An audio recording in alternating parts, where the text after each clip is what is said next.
Welcome back into the cockpit for the final time this year. Fucking finally. And then we have next year. Ah, fuck. Which is basically the year of co-pilots. It's 2022. Look at all those twos in that year. Yeah, it's gonna be great. Except it won't, because there's still COVID. The world's still shit. We should do something special for the February 22nd, 2022 episode. Yeah, probably. Like, that's a lot of twos. Anyways, like I said, we're back in the cockpit. Yep. And just wanted to wish everybody a happy holidays. Yeah. And enjoy whatever holiday you celebrate this time of year, if you celebrate any. we celebrate Christmas. We celebrate the capitalist Christmas. Yeah, well, like, I think that's what Christmas mostly is now. Oh, yeah, no, definitely. I think Christmas has at least publicly become a holiday that's more about, like, being together with people and sharing gifts Yeah. than about the Christian roots of the holiday. Oh, no, definitely, and I'm much happier with that. Or even the pagan roots of the holiday. Yeah, I'm happier with it in that circumstance. I'm not so happy with the capitalism portion, but Yeah, it's a holiday, so of course, it goes hand in hand, you know. it's not true. Not all holidays are just abysmal products of capitalism. If you have the day off in America, yeah, it is. Memorial Day. Memorial Day sells. Well, that was it. That was the only holiday I could think of that I have off of work and isn't, like, obviously tied to capitalism. Like, July 4th is, like, July 4th sells, fireworks. Any fucking, like, national holiday you can think of where the government actually recognizes it and stops doing stuff, there's some form of capitalism tied to it. President's Day. There are President's Day sales. Fucking hell, dude. Yeah. Like, Halloween's, like, the least... I mean, other than the candy, right? Like, And the costumes and the decorations. costumes don't have to be products of capitalism. You can cosplay, do your own thing. Yeah, you just have to buy the materials. Yeah, but that's just a cost of living. No. Yes. No, that's not a cost of living. Don't get me wrong, I'm all for it, but, like, nah. Yeah, okay. I give up. New Year's Day. No, places still have sales. Basically, if it's a holiday, at the very least, furniture stores have sales. I think New Year's Day is the closest we can come, though, right? Like, Yeah, I think it's mainly just furniture stores that are like, New Year's sales. yeah, because things I expect to be open on New Year's Day are closed, which is just surprising. Yeah. Like a mall that one time. That was fucking annoying. Yeah, anyways, so happy holidays. And unlike a normal interstitial in the cockpit episode where we just catch you up on everything in our lives, which in our lives, I just beat Square Enix's Voice of Cards, a great game. And Spo's dropped a new album. You should go listen to it. And I watched a bunch of review and analysis videos for things I've never watched before sometimes. And other things I have. So that's what we've been doing. But unlike our normal interstitial episodes where we catch you up on all of that, It's December, and we hate ourselves. So we're putting more effort into this month. we went back and watched some of our favorite Christmas episodes of television. Holiday episodes. And not even television, my bad. We went back and experienced some of our favorite Christmas episodes of media. I stand by my statement of holiday episodes, because the first one I'll be talking about celebrates both Hanukkah and Christmas in it. Oh, really? Yeah. Wild. One of mine mentions Hanukkah. Nice. Also, the first one I'm going to be talking about is from, like, 1995. Okay, you want to start us off then? Yeah. Take the hold here? The one I'm going to be talking about first is Mighty Morphin Power Rangers. The episode... Go Power Rangers! And the episode is called I Dream of a White Ranger, because I dream of a white Christmas. Yeah, but the White Ranger is specifically better than a White Christmas. Oh, yeah, definitely. So, when you think about, actually, the show in general, it makes sense that Hanukkah's involved, though, because Haim Saban, Yeah. the man who made Power Rangers a thing in America, Yeah. who made Power Rangers, he is Jewish. So, like...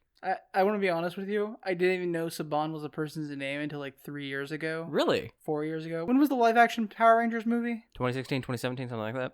Okay, so like 4 or 5 years ago. Yeah. Until, before then, I just thought it was the name of a company. You know, like Amazon or Walmart.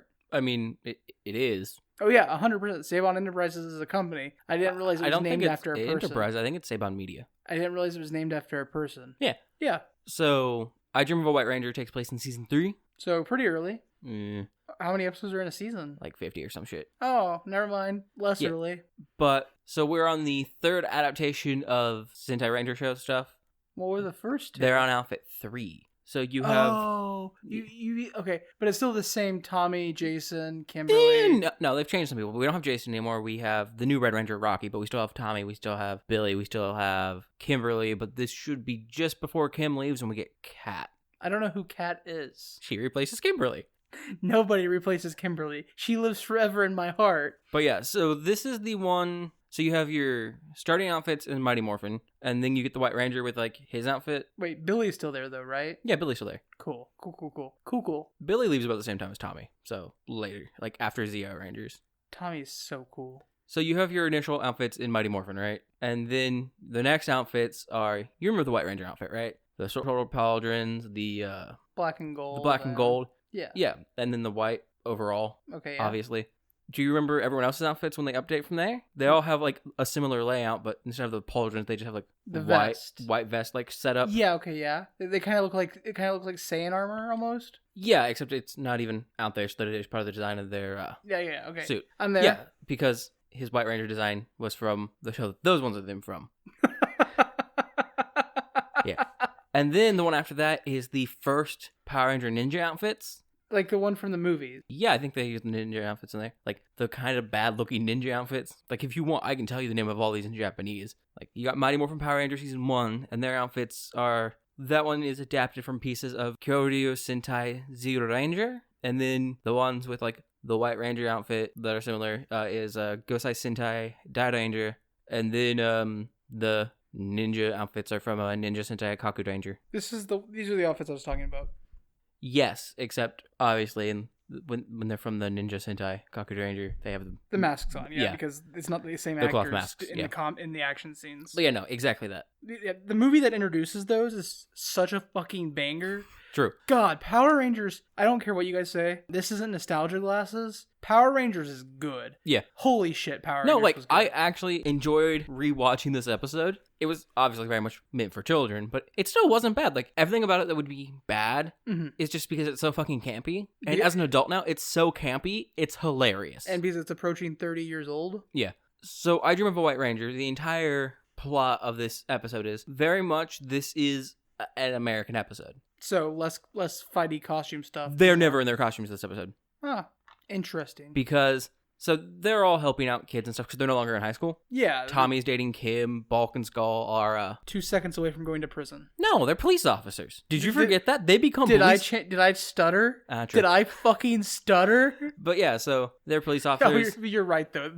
They're never going to prison. They're police officers. Yeah, exactly. They'll get paid vacation. Maybe relocated to a different district. I almost just shot liquid out of my nose. So the Power Rangers are helping. They're helping more unfortunate children, I guess. Like, I don't exactly know where they're at. I just want to be clear. We're still on that A-cab train. Even Bulk and Skull, A-cab. Yeah, obviously. Bulk becomes better when, he's not a police officer. So we see them, like, helping some kids, seeing stuff. And there's, like, this whole plot where the Yellow Ranger, who I can't remember her name. Is it still Tren? No, it's Tren's replacement, who I don't remember. So, But you see, I don't remember any of the second generation Rangers' names. You said Rocky, and my mind was like, "Oh yeah, that was a Red Ranger at one point." No, this is Generation 1.5, basically. This is the transition period. Yeah. So there's this whole background plot of her like helping a kid because she's upset that her dad's not going to see her, seeing her, whatever. But the main thing is Lord Zed hates Christmas because, well, he's an evil warlord who I forgot until I watched this episode is married to Rita Repulsa. Yeah, he's Rita Repulsa's husband. Yeah, I fucking forgot about that. Mm-hmm. I just remember him being so much fucking better than her as a villain. He's also the brother-in-law of Rito Repulso. No, Rito Revolto. My bad. The brother-in-law of Rito Revolto. Yes, who is our big bad in this episode, actually. So Zed's plan for ruining Christmas is to basically have these spinning tops, very much based on like a classic dreidel design, okay, that he's going to force Santa to make and give to all the kids to brainwash them so he can control them. Wait, are you telling me Santa's canon? Yes, we see Santa in this episode. Santa exists in the world of Power Rangers because the Power Rangers all have one continuous, like, interconnected story. So even the currently airing Power Rangers, as long as they're still connected, which I'm pretty sure they are, Santa is real. That's amazing. Yeah. Also, better yet, holiday magic is real. Because that's what stops them from being able to transform. It fucks with the morphing grid, and they can't transform at the North Pole. It also stops Rito from... Hold on. Zordon has to be, like, cussing it, like, himself. He's like, God, why did I find a fucking planet with... holiday magic. Yeah. Oh, it's so good. So Zed sends Rito to, like, go commandeer Santa's workshop and force the elves to make the toys. And so the Power Rangers get called to Zordon. He's just like, you guys gotta go save Santa and save Christmas. So they go, and Billy, because, he's the smart one, is like, if we can't use our morphine powers here, Rito shouldn't be able to use his powers. They work basically the same. He's right, he can't. And they end up dealing with them by briefly sneaking inside the workshop in plain clothes, which they're being told they're sent to the North Pole. And now they're like, hey, Zordon, can you just like teleport us back home real quick so we can grab like coats or some shit? They are standing outside in like thin jackets at the North Pole, plotting how to deal with Rito and Goldar, who gets sent there later. So they pop in quickly, talk to an elf, make a plan we don't know about, and then draw Rito outside. Justice. And they beat Rito and Goldar, who show up, by throwing snowballs at them until the two villains get so flustered and annoyed that they run back inside, where said elf then trips them with a ribbon. This episode is better than all three of the shows I chose. They tie them up, and then Santa and the elves are like worried because the elves were already running a bit behind schedule. Okay. So the Power Rangers join in and help make and package toys with Santa and the elves, and then Santa gives them a bag to take back to the kids. And then they sing stuff. One of the songs they were singing earlier was a song about Hanukkah, which, by the way, song fucking slapped. Like, I don't know Hanukkah songs. I'm gonna look up some Hanukkah songs because I really enjoyed that one. Like, it was better than like 90% of Christmas songs I've heard. Okay, so I have one question for you. Yeah. Santa's real, Mm-hmm. which means children are delivered presents. Yes. Other than, I assume the answer is holiday magic, but how do, like, parents not think Santa's real then? I assume it's just holiday magic. I have to assume it's holiday magic, They're like, yeah. oh yeah, I remember buying that gift I totally didn't buy. Yeah, I would have to assume. Okay. Because that's like the biggest plot hole in every Santa Claus's real Christmas movie ever. Yeah, so... Or, in this case, Power Rangers episode. So the episode basically just ends. We see Rita and Zed yelling. It's very much that classic joke of, I don't know why I married you, or I hate you, you make my life horrible, because they're arguing because they failed their stuff. Yeah, you know, and then classic comedy. Mm-hmm. And then a present shows up, and it's just all of their tops put back in a box, so they get angry at Santa. And then it turns out Rito got a present for Goldar. Goldar doesn't open it, he just slaps it with his sword a few times while he's holding it in his hand. And that's basically the end of the episode. But there are credits, and in the credits we see Rito talking to the elf.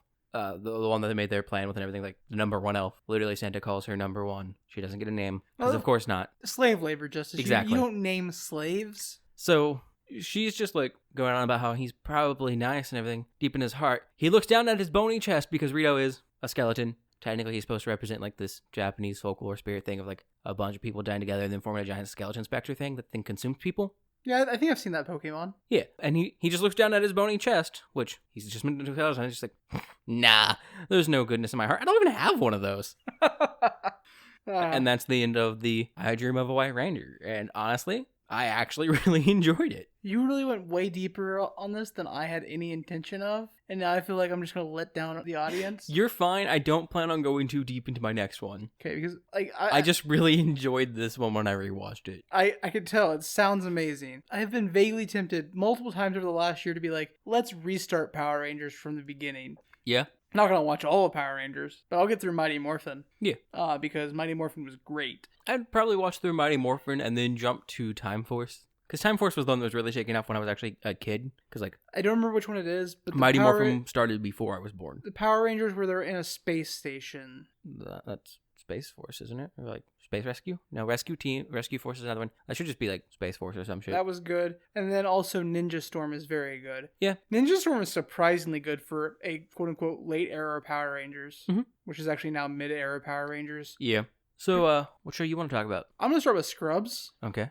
Season 1, Episode 11. I don't remember the title. My Own Personal Jesus? My Own Personal Jesus. That's the one. And I wasn't going to go near as deep into this, but this episode is very early in the series. Yeah. JD's been at Sacred Heart for like 3 months, and he's already been ground away and like has no hope for humanity, like depressed, doesn't understand how people can be excited for Christmas when they work in a place like Sacred Heart. It's a great episode, not because like JD's story is great, but because like Turk as a character, they made it clear that he's a religious person. Yeah. Very early in the series. There is one thing that this episode reminded me of that's a continuity error in the show overall, though. Carla ends up being fairly religious later on in the series. Like, she talks about how it was serious with her, with her family and Carla stuff. Carla was raised religious, but she's not religious. That's her character. Okay. She wants to raise her daughter religious. Oh, yeah, that's what it is. For some reason, Carla wants to indoctrinate a small child. You're good. Continue.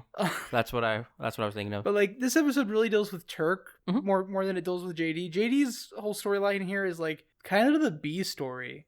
which is really weird for a Scrubs episode because typically JD's story is the main story unless... Arguably, I'd say it's the C story. I think even Elliot's story is more important. Yeah, typically, like, the storytelling process for Scrubs, if an episode's called My Something, it's JD's story. If it's called Her Something... Or His Something or Your Something. Yeah, JD hands off narration to somebody else when he Yep. by bumping into them or touching them. The show's very clear about that. And when we end an episode after he's handed off narration and he gets closing line, it's only after they touch him to pass narration back. I think I think there's one that doesn't do that, and I think it's the fairy tale one where Dr. Cox is telling a story to Jack. Nope. It starts with JD wishing him a good night. Oh, yeah, and it's just the very beginning of the episode. Yep. Okay, never mind. I love Scrubs storytelling, but like in my own personal Jesus, JD has Christmas Eve off, and Turk has to work. He is working like a ridiculous doctor shift, like a 12, 14-hour shift. Overnight, Christmas night, and he's just flooded with all of these like terrible things happening. People are getting stabbed, car crashes, Spousal abuse. Yeah, because Christmas is one of the most high rate for suicide attempts and just family on family violence in America. And accident. Yeah, and like all of this stuff is just piling up, and this is Turk's first 3 months at a hospital as well. And seeing like this day, which is supposed to be celebrating the birth of Christ in his eyes, just be all of this death essentially shakes him fundamentally to his core, where he's like, I don't know if I can believe in God anymore. Yeah, like he planned making them all go to mass on Christmas Day, right? 'Cause the other ones were just like... Yeah, like Christmas morning. Like he would get home from work, change clothes, and they would all go to mass. So when he gets off work, he just comes in and he's like, fuck it, I'm not going. I can't fucking go. Yeah, like God isn't real. He literally has a major fucking crisis of faith. Yeah. In the B or C story, earlier in the day, Elliot is working her pro bono hours in the free clinic, and she is assigned to work with a young woman complaining of abdominal cramps. And it turns out this young woman is pregnant. She claims to be a virgin, but she's 8 months pregnant. And the thing here is, for Elliot's character, Dr. Kelso is trying to relegate her into being a OBGYN or pediatrics or families, because that's what women go into most typically, partially because they're pressured by other doctors, but also because just that's the roles they've ended up in historically. Yeah, not so much anymore nowadays. There's a historical pressure along with it. But she doesn't want to do that, although this part introduces a continuity error going forward, because in later seasons and even like next season 2, Elliot is very like, I want to have a baby, God, I wish like I could find a man, like, but it could be because of this episode. Like, well, literally at the end of this episode, when she sees the baby, she says the thing that she said she wouldn't, which is, aw, a baby. Yeah, so when Elliot fails to do her job because tries to hand her off to an actual like family doctor, OBGYN, because she literally just refuses to deal with this because Kelso is trying to force her into it. This girl just leaves the hospital because like she doesn't really believe she's pregnant, right? Like, well, that, and like she's being ignored, and like she went to, like she was clearly upset, and Elliot just like ignores her.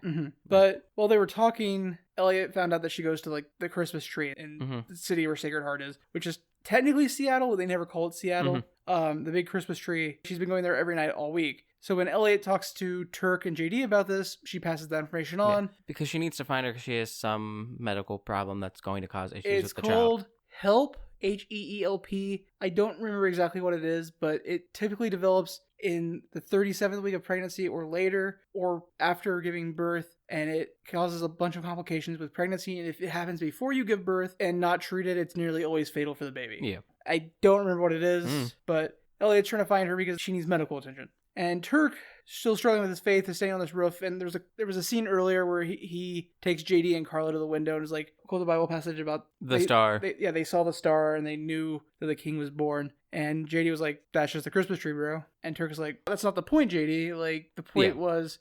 But Turk is on the roof of the hospital, and he's still having his crisis. But he looks over, sees the star on this Christmas tree from across the town, and it all clicks in his brain. And so we get this montage sequence of him running down the stairs, getting JD and Elliot and Carla, and they run to the Christmas tree where they find this woman who gives birth. It's a Christmas miracle. There was another Christmas miracle in the episode that kind of gave Turk a little faith, but like that came before his Christmas Eve night. But the whole thing is an examination of Turk's belief in his religion, which, while not necessarily a large anchor to the show going forward, is still a large facet to his character, even if it's not a thing that's continually hammered on. So this is a really cool episode because it deals a lot with Turk and his beliefs and how like being in the hospital affects him, which is not something we get a lot. Most of Scrubs is just JD focused. Yeah. Also, we get Dr. Cox dressed up as the Grinch. Which is just great. Just amazing. Anything with Dr. Cox is fantastic. Also, Scrubs is my favorite sitcom. This episode's very good. I think that's it for me. Nice.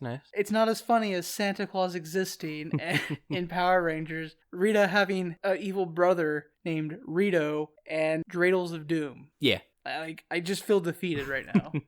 If it helps, the next one that I've got is legitimately not good. Didn't amuse me. It made me sad. And not in like it told a sad story, it made me sad. It just made me sad because I watched it. But how did it make you sad? The first 45 seconds of it are the greatest moments of cartoon history in the 90s. That's true. So I also watched Have Yourself a Morlock Little Xmas, which is an X-Men Christmas special, which part of me just enjoys because they just have this random Christmas special where everyone's relaxed and having fun. Like literally right after major events with Apocalypse in the show. Yeah, you have to have a de-stressing moment. But Apocalypse isn't really dealt with at that point in the show. He's just like proven how much of a fucking threat he is. Yeah, you still have to have a de-stressing moment. But so I watched this one because I remembered one specific scene from it, which just amused me. And it kind of the B story of it, which is Gambit and Jean Grey are both fixing Christmas Eve dinner. And they're just fighting about how things should be fixed and cooked. And I love Gambit. Gambit's my favorite X-Men. He's fantastic. And Jean Grey is all right. Half the time, it depends on who's writing her. Most of the time in like comics and stuff. The show, she's not great, but whatever. But other than those scenes, it's kind of just not good. Wolverine's briefly amusing in the very beginning when he's just being a gruff asshole and doesn't like Christmas. You know, being Wolverine. Yeah, but then from there, Morlock issues happen. They have to save someone's life, which they do by giving a transfusion of Wolverine's blood. And Storm just proves how fucking shitty of a leader she is as being the one in charge of the Morlocks. And then instead of accepting responsibility at the end, she's just like, you're right, I'm shit. I'm going to abdicate my position here to one of you guys, but still not offer any help besides like making Logan do a blood transfusion. Wild shit. Yeah, the best parts are Geb and Jean Grey arguing because he's just like, this is fucking bad. Like, let me add some like thyme, some rosemary. Do you want to hear some wilder shit though? Do you remember how the X-Men cartoon ends? The series. Very poorly. You know the big enemy from Shang-Chi, the giant demon thing that came out of that door? Oh, yeah. That is the final protagonist, the final antagonist for the X-Men universe, and it feeds on fear. That's what it feeds on. So it's attempting to instill fear in every living being at the same time by destroying the universe, but like having them know it's destroying the universe. Yeah. So it can ascend to godhood. Mm-hmm. And the end of the X-Men series is Jean Grey and Professor Xavier together using the Phoenix Force to spread tranquility to all living beings, to prevent them from being afraid as the universe is destroyed, just to prevent the I don't remember what the name of that villain is, from ascending to godhood. So the end of the X-Men series is they all lose. They still lose. They just prevent an evil god from rising. The entire universe is still destroyed, though. Dope. Mm-hmm. Mm-hmm. Also, Jubilee is shit in this episode. I don't want to say it, but Jubilee is shit in every episode. Yeah. That's the X-Men animated series. I was mildly amused at the point where... Actually, I might be confusing the comic run that went along with X-Men the animated series with the animated series itself. Pretty sure you are. Yeah, that makes sense. My bad. The most amusing part, besides the whole Gambit, Jean Grey thing, was Jubilee, Storm, and Wolverine went shopping. And Wolverine is unhappy about doing stuff. And at a point, they're just like, fine, you can go. Here's your chance now. And there's like a gap in the crowd, and Wolverine just runs out of the mall. And the reason why it's good is because of bad animation. That scene feels like it has the same energy as the scene in Dragon Ball GT where Vegeta takes his daughter shopping. Yeah. Like that feels like the same type of energy those scenes have. Yeah, basically. Also, at the end of the episode, Jubilee has taken more presents into the sewers in the Morlock tunnels than she bought at the mall. Amazing. Continuity error. Amazing. She took 5 presents, dropped 1, they never showed her picking it back up. So she had 4 presents, then they're in the tunnel, she has 5 presents again. Then she gives the presents to the Morlocks, and I can count 4 boxes, because they're partially off the screen. I think there's a 5th one there. 2 get opened, but the size doesn't reduce at all, which implies there's at least 6 or 7, which is more than she ever had. Interesting. Mm-hmm. So my second show... Beast also tries to make a cranberry sauce-like drink thing after quoting stuff about alcohol, but he's just like, non-alcoholic, and it blows up. It's amazing. Yep. That portrayal of Beast is why he's one of my favorite X-Men. Oh, yeah. And Wolverine was upset because the explosion wasn't a battle. That portrayal of Beast is why he's one of my favorite X-Men. And why the current Krakoa arc, where Beast is like a eugenicist, really, really hurts me in my feels. Because yeah, but Beast has been like a horrible person for a very long time in the comics. I know, but that series, he was a great, great, amazing person. Yeah. And of course, he was hanging upside down while he did lab stuff, because he always does. Yeah. So my second show, another sitcom, and it's the single best Christmas episode of the sitcom. They had 4, so I feel like I can argue this. That is Season 2, Episode 11 of Community, Abed's Uncontrollable Christmas. So before I get into this, I just want to say, above Christmas trees and Christmas lights, presents, time spent with your family, midnight Christmas mass, I guess, snow, candy canes, above all of this, one thing is more Christmas than all others. Michael Bublé singing Christmas song? I mean, that's number 2 on the list. Okay. But number 1 is the Rankin Bass Christmas movies. They're more Christmas than anything. The claymation Rankin Bass Christmas movies. Yeah. They're more Christmas than Christmases. More Christmas. Like, if I was in a coma for an indeterminate amount of time, woke up, and there was a Rankin Bass Christmas movie on TV, I would just assume it was Christmas. We could be in the middle of fucking June, and it could be sunny and bright outside, but there's a Rankin Bass film on TV. It's fucking Christmas. Yeah. Yeah, I would actually just immediately assume the same thing. Yeah. I'd be like, oh, fuck, global warming, but it's Christmas. I don't think my mind would immediately go global warming to that, but I'd be like, I'm in some fucking specialized hospital. Something must really be fucked up with what's going on with me, because that's fucking Christmas. It's Christmas now. I prefaced the discussion about Abed's Uncontrollable Christmas with the Rankin Bass preface because this entire episode leans very hard on the Rankin Bass Christmas claymation series. Yeah. However, this isn't claymation, it's stop motion. Yeah, same thing, really. They're stuffed dolls with silicone heads and articulated joints. Yes. So the entire episode's in stop motion with claymation-like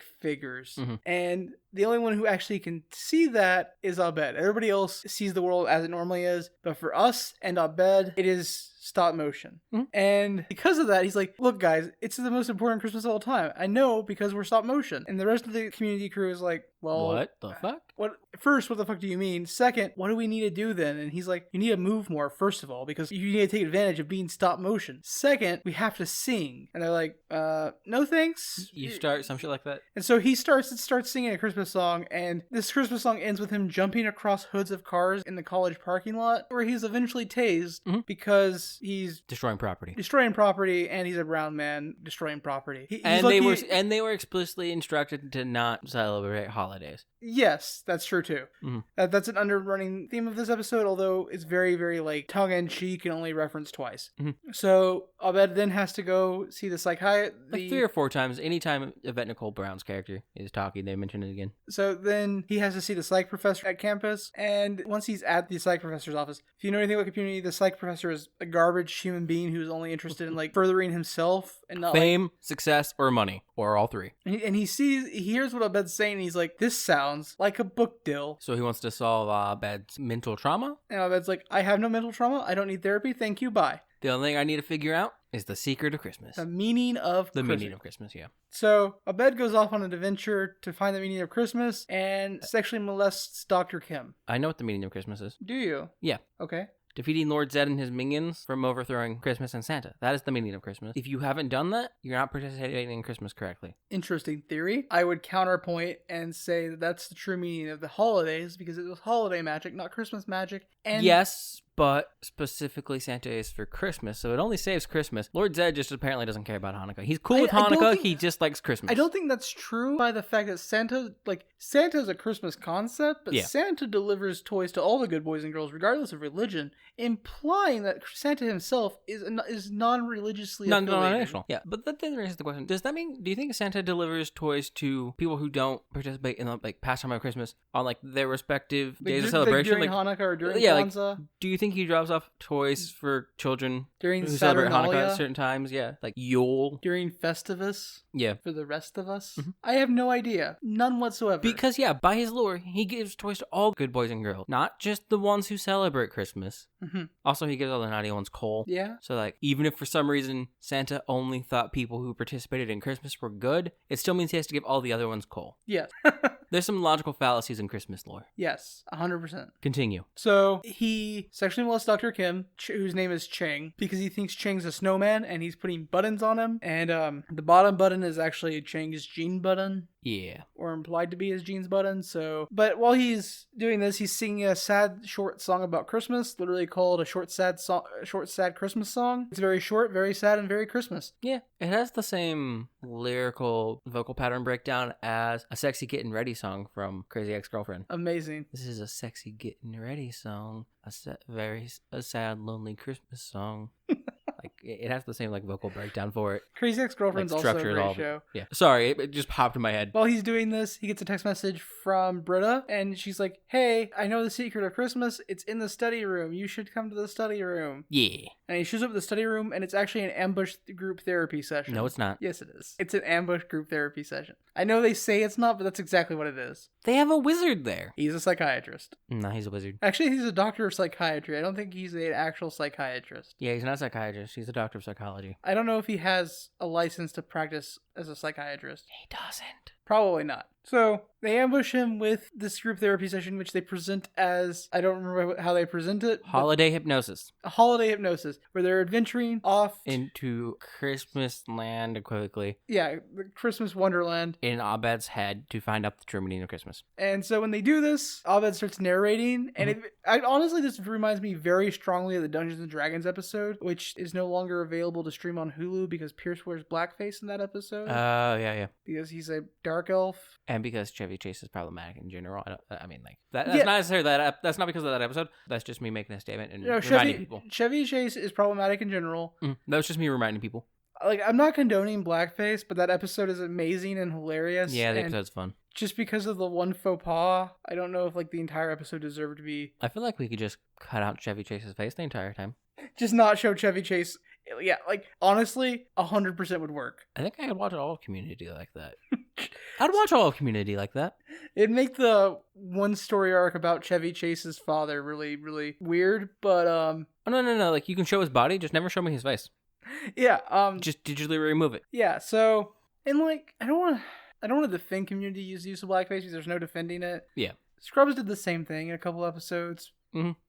Those have also been pulled from a lot of streaming services. Yeah. And like, it's because the creators don't want that to be associated with them, which is completely Understandable. reasonable. I don't have a defense for it. Never mind. I don't know what I was going to say. There's not a defense for it. It's just... It's sad that you lose the entire episode. Yes, because a lot of the episodes had other things going for them besides that, but I do understand why it is entirely insensitive. Anyways, once they're at Christmas Wonderland, they all take their Christmas forms, except for Abed, whose form is still the same. Mm-hmm. But this means that all the characters are no longer claymation, stop motion, not claymation versions of themselves. They are now, in the case of Britta, she's Britta Bot, because, as they say, she is cold and heartless. Yep. Annie becomes a ballerina, because she is fragile and easily broken. Fragile and tightly wound. Jeff becomes Jeff in a Box. They don't really explain it, but I think it's very obvious that Jack in a Box are the most asshole toys imaginable, and Jeff is kind of like the biggest asshole in the room, even though he's in a room with the actual Chevy Chase.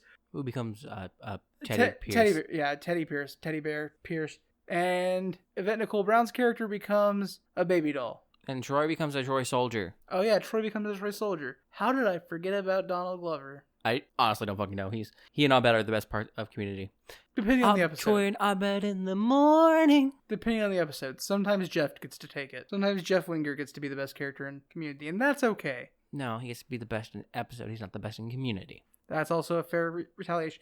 Anyways, the rest of the story plays out like Willy Wonka in that as they're adventuring through Christmas Wonderland trying to get to the North Pole, they're each eventually eliminated because they don't believe in Christmas enough, or so on and so forth, until we're left with Annie, Troy, and Pierce, the Christmas Wizard. And Abed. The Christmas Wizard, who is the psychiatrist, the doctor of psychology, has been kicked out because he took them to the frozen cave of memories, and Abed essentially breaks him with his own attempts at therapy. Yeah. But then we're on a train on our way to the North Pole, and the Winter Wizard comes back, and we find out that he's not Winter Wizard, but Winter Warlock, and is trying to destroy Christmas for Abed. And so Annie and Troy sacrifice themselves to stop the Winter Wizard from therapying Abed. So they effectively drag him out of the study room. We just don't see that, obviously. And then it's just Pierce and Abed. And Pierce has only been here from the get-go for cookies. Which I actually understand that reasoning. But at this point, we actually get like some actual good character development for Pierce as a character. He comes back in the room. Yep. And Abed's like, I thought you left. And he's like, going home at this time of year is lonely and depressing, and I don't want to be by myself. Yeah. And like, it's one of the most humanizing moments for Pierce as a character. Yeah. It's very good. Very good, making me care at all about Chevy Chase. Mm-hmm.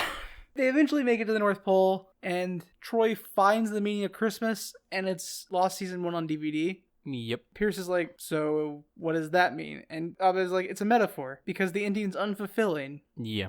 And the doctor of psychology comes back into the room, but in the claymation shows up in Senna's workshop, and reveals what's been going on the whole time. The entire thing that caused this psychic break for Abed is that he got a postcard from his mother, and it was like, hey, I know every year on December 9th, we have this tradition of Christmas movie marathon. Of being together and watching the Rankin Bass, Rudolph the Red-Nosed Reindeer movie together. Mm-hmm. But this year, well, you're a grown-up and I have a new family. Take care of your dad for me. Bye. And like, yeah, it's a very it's really weird that he didn't know she already had like a new family. Like, well, I think like he knew she had a new family because his parents are divorced and stuff. Yeah. I think it's more just the connotation of like she doesn't even like really view me as a son so much anymore. Yeah, and that's essentially the end of the episode, is him coming to terms with this. But him and all his friends get together and they watch Rudolph the Red-Nosed Reindeer, because Abed realizes the true meaning of Christmas is found family. No, for him, right? For him, it's now found family. But the true meaning of Christmas is the meaning we give Christmas. Yeah. Like he said, the true ending of Lost Season 1 is the ending that you interpret from the ending of Lost Season 1. Yeah, I mean, that's kind of just true to the ending of Lost in general. And so in the same way, Christmas is about the meaning we give Christmas. And the meaning that he used to prescribe to Christmas was time with his mother, and now it's time with his friends. Yeah, it's a very touching ending. Nice. I know I actually really enjoy that community special. And then we get Troy and Abed in stop motion. Yeah. Very good. They trade heads. And Troy questions why you can actually see the stop motion now. No, he questions why Abed can see the stop motion. Why Abed can see the stop motion, because Troy's the one pretending to the stop motion now. Yep. Yeah. Very good. So what happened to that whole, I don't think I'm going to be able to do the, like, reviewing it all. So to be fair, Communities is very, like, just in my head forever. Yeah. Like, it's so good. I honestly barely watched this episode when I rewatched it. I spent most of the time on Reddit on my phone. Not because I didn't like the episode, but because I'm easily distractible. Yeah. So the final thing that I re-experienced for Christmas stuff is actually from a podcast. Our first podcast interaction review thing. Wow, I wonder what this could foreshadow. Yeah. So I happened to re-listen to Copilot's Christmas special about Turbo Man. Where we watched Jingle All the Way? Yeah. I love that movie so much, but it's so terrible. Yeah, no, I actually didn't do that. That'd be meta as fuck. But I don't want to listen to that shit. I don't want to listen to people talk about Jingle All the Way. I'll rather watch Jingle All the Way. It's bad, but I love it. No, I re-listened to A King Falls Christmas Story, the Christmas episode of King Falls AM, was a rather good podcast made by people that I can't stand. It's kind of like anything Rooster Teeth makes nowadays. Yeah, really kind of just one creator that I can't stand, but like pissed me off so much I was down with it. But it's fine. Turns out he pissed me off at just the right time where I didn't have to give up the show because it just never continued. Yeah. But the best part, it's a random musical no one was expecting. Yeah, because I assume most people have heard of Community. I assume most people know what Mighty Morphin Power Rangers are. I assume most people have heard of the X-Men animated series, if only because of... Yeah, if only because of the theme song. And I'm also going to assume most people know what Scrubs is, because like it's the best sitcom ever made, bar none. All you Friends stands can fight me. Yeah. But King Falls AM, less well known. Yeah, it's very much the same vibes as like Twilight Zone, Twin Peaks. Yeah, it's X-Files-ish. But it's a little more comedic. Oh no, it's definitely more comedic. Like, the entire thing is just set as a AM talk show in King Falls AM. And it's in a town called King Falls where weird supernatural shit happens sometimes. Yes. But to the relevance of this episode of it, the co-hosts have a falling out because Bin, one of the co-hosts' girlfriend, has been abducted by aliens, it seems, or has disappeared, they're not entirely sure. And Bin realizes he doesn't know much about his co-host Sammy, so... She was abducted by the floating lights. Yeah, the lights in the sky. Lights in the sky, that's what they're called. Yeah, lights in the sky. He realizes he doesn't know much about his co-host, so he has like a notebook where he's like putting down all his theories and shit. And one of his theories is that Sammy is involved. So Sammy sees it, gets upset and they have a falling out like right before this episode starts. Which, I mean, in Sammy's defense, Sammy and Ben are friends. Sammy is new to town in King Falls. Yeah. But Sammy and Ben are friends. They've been friends for like 2 years now. Not by this point. Almost 2 years now. Because... No, this is his first Christmas in King Falls. Oh, okay. So, not even a full year. Yeah. But like still, they've been friends for months. Oh, yeah. And also, Sammy was like, hey, I like you so much. This show was just supposed to be mine, but you're going to be my fucking co-host now. Stop being a fucking intern. Yeah. Well, not an intern. He was he was the producer. He was the producer. Yeah. That's right. And you're going to join me for this. Yeah. And they have really good chemistry and shit. They're fun. But so it starts off with them being mad at each other. Sammy is in the booth and Ben is off in town for a Christmas tree lighting ceremony. Yeah. So really, I don't really know how much there is to say about this episode other than it's a really, like, musically, it's really fun and has a lot of different styles. It also canonizes Glinda the racist witch as actually being magical. Yes, there's a character called Glinda the racist witch. And she casts a spell when she's talking to Sammy on the phone. And she's as incredibly offensive as her name implies. Yeah, not so much in this episode, but in general, yeah. I mean, she does say, haha, I'm hoping that we have a very white Christmas, with the implication that she's talking about white people, not snow. Well, she starts to say white, Sammy cuts her off, and she's like, I was going to say white Christmas, and he's just like, sure you are. Yeah.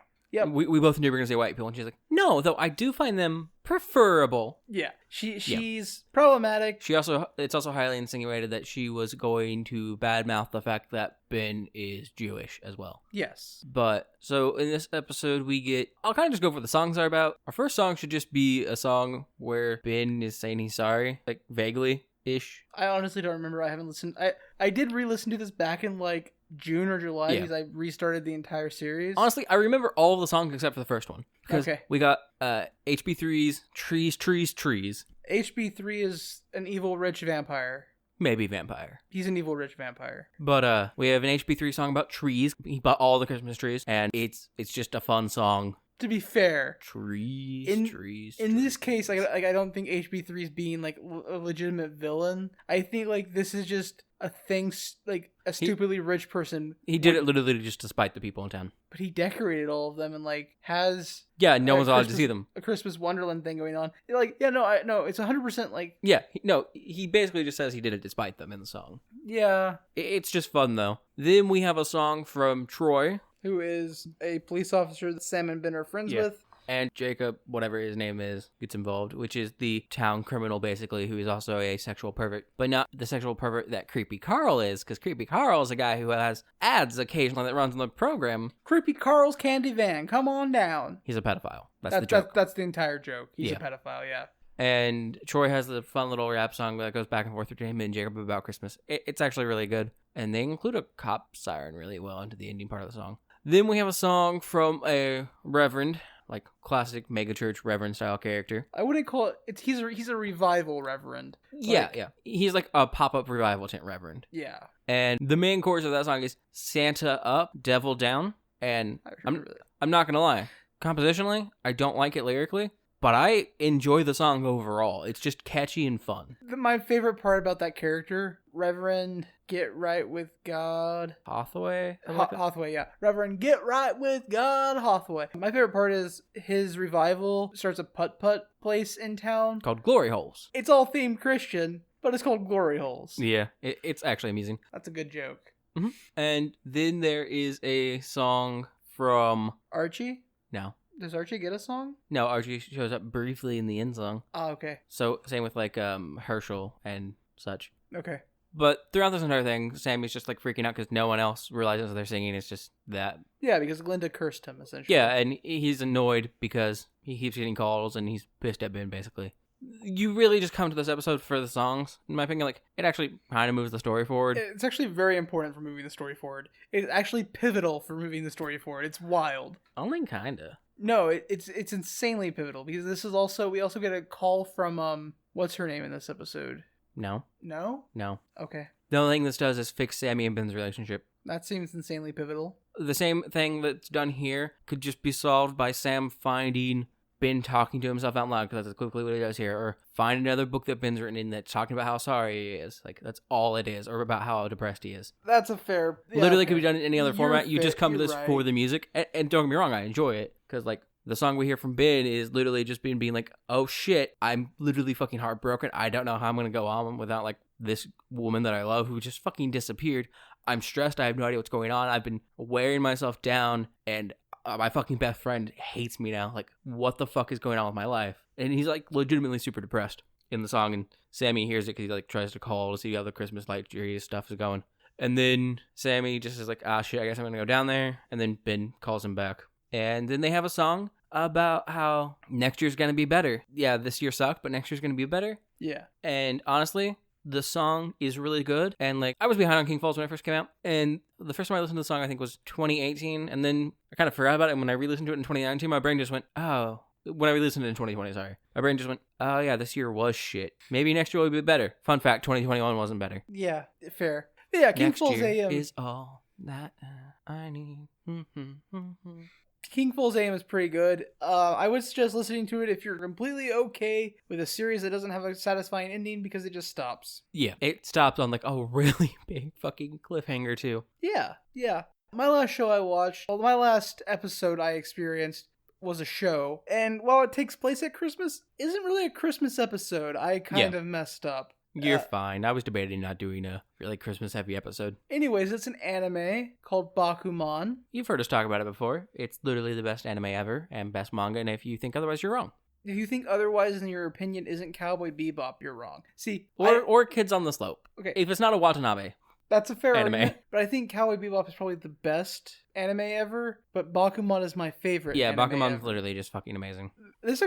I'll get to that in a second. So, quick run. Bakuman is a manga and an anime. It has an anime adaptation about two high schoolers that want to become manga, Japanese comic book, writers and artists. So this episode takes place around Christmas. It centers around the main characters trying to get their new series serialized. And technically, if they don't get it serialized at this meeting between the editors, then they'll never have an opportunity with this company again to get serialized. Yep. They're basically risking their entire career based on the fact that what they're submitting could outsell the current bestsellers in their comic book collection. They get the okay, but it's not because the editors believe that they can beat them, but it's because the editors think that they have a chance. Yeah, and they don't want to like lose these artists forever based on this. The editors all vote, and it's like 4-3 against. And they were just like, one of the guys is just like, I can't fucking let it go on. That's fucking bullshit. These guys are really fucking talented. I changed my vote. Then like everyone except for the head editor changes their vote, so it ends up being like 6-1. Yeah, and like if they don't approve the series for serialization, our main characters who go by the pen name Ashirogi can never be serialized with them again. Yep. And their thought process is, even if this can't beat the two best series we have right now, losing these two artists who are like still in high school and they're like 17, losing them at this point in their career would be a massive mistake. So they get their series approved. They're not in high school at this point. They're not in high school at this point? By this point, they should be graduated. Oh, you're right. This is deep in season 2. Mm-hmm. Almost the end of season 2. They also get reunited with their original editor in this episode. For most of season 2, they spend it with a new editor who kind of forces his own ideas of what's good and what he likes onto them, even though they're a more serious artist. I don't mean more serious artists. They work on more serious topics. He wants them to do like comedy work because that's what he enjoys and that's what he sees as popular. But he calls it timeless. But they're not really good at comedy. They're really good at drama and suspense and stuff. Yep. But so they get their old editor back, and honestly, this is just a feel-good episode. Our main character, Mashiro, yeah. Mashiro. The whole thing kind of here is that our main character, Mashiro, it's like the start of episode 1, has declared that he's going to marry the girl that he likes from high school. Yeah. Actually, middle school. He's liked her since elementary school, but he declares it when they're in middle school. If they both succeed at their dreams, him becoming a successful manga artist and getting his manga turned into an anime, and her dream of being a voice actress, then they'll get married. She'll appear in his anime and then they'll get married. Yeah. And they don't really see each other or like have contact because like they're both trying to pursue these dreams. And I think it's more romantic to not do that. That are very work intensive. And she sends him a cake for Christmas, and in that cake is a USB drive that has her singing "We Wish You a Merry Christmas" because she's a voice actress, and in Japan, voice actresses do a lot of singing. Mm-hmm. In fact, it's not uncommon for a voice actress to sing the theme song of the show that they're in. Mm-hmm. And so she also sings it in English. Yeah. Honestly, really good episode. Bakuman's very good. Not a very Christmassy episode. Like, only the first 10 minutes are on Christmas, and only the first, 10 minutes or so deal with Christmas at all. But when I went to watch this episode, I thought it was a different episode. I thought it was a little more involved. Honestly, the episode I was thinking of was a New Year's episode. Yeah. Honestly, I think, though, out of all the stuff we talked about, it's probably the most feel-good episode of any of the things. Yes. But also, Bakuman's just, an emotionally heavy show with, really feel good moments. And the opening theme song, Dream of Life, is just... He's always fantastic, yeah. Every OP and every ending for this series is fantastic. This series is fantastic. It's only got like an 8.2 on my anime list, which is the most quote-unquote accurate amalgamation of ratings for anime on the internet because it's the largest one. I hate it. And an 8.21 puts it at like 309th place. Yep. But honestly, Bakuman is so much better than so many other things I've seen that rank higher than it. Oh, yeah, definitely. Bebop's 25. Bebop is one of the best animes ever made. In my opinion, the best anime. I enjoy Bakuman more. Oh, yeah, definitely. Bakuman is just fantastic. And that brings me to a thing I did want to talk about on this episode, which has no bearing on holidays or Christmas. The difference between best and favorite. Yeah. Because when people ask you what's your favorite of something, what do you think? Or like when people ask you, what do you think's the best movie you've ever seen is? Our typical response is like, to go to the movie we like the most or our favorite movies. Yeah. That's wrong, right? Like, just because something's your favorite doesn't mean it's the best thing you've seen. Like, I think oh, yeah, definitely. separating, like, what you enjoy and what is artistically good, not saying what you enjoy isn't artistically good, but, like, people don't necessarily just enjoy the best thing. Oh, no, absolutely. Like, there are lots of people who like to watch bad things. Yeah. Like, I watched this Power Rangers and I enjoyed it. It's not good. So, what is the best movie? The best movie? Yeah, that you've ever seen. If you ask critics, it's a Guy in the Green Knight. God, it's a good answer. Good answer. I don't agree with that. Like, even from a movie standpoint, like looking at its construction, I think that's wrong. Yeah, I think Guy in the Green Knight was terrible. We ran into honestly that already, though. The one that I can think of is probably I'm torn between two. Okay. Actually, I would say it's either The King's Speech. Okay, because it's actually movie. a really, really well executed movie. Yeah. Or, unsurprisingly, I am tempted to say Vertigo. Fair, Hitchcock. It's a really, really good Hitchcock film. I think most people would probably say Psycho from him, but I think Vertigo has a lot better camera work. I like Vertigo more than and like Psycho. The man pioneered so many great fucking shots. Like, one of my favorite examples is from Psycho. They're like, when he zoomed in on the shower head, he couldn't zoom in like that. It didn't work. And then So the camera would get all wet. So they had to build a giant shower. They built a giant shower head that didn't have water coming down the middle, so they could put their giant-ass fucking camera there. Yep. He was also, I think, the first person to show a toilet flush in movies because they didn't allow that. There was nothing in the toilet, but they didn't want toilets to show up in television, on movies, or anything. It's just like, I want that toilet to flush. Yeah.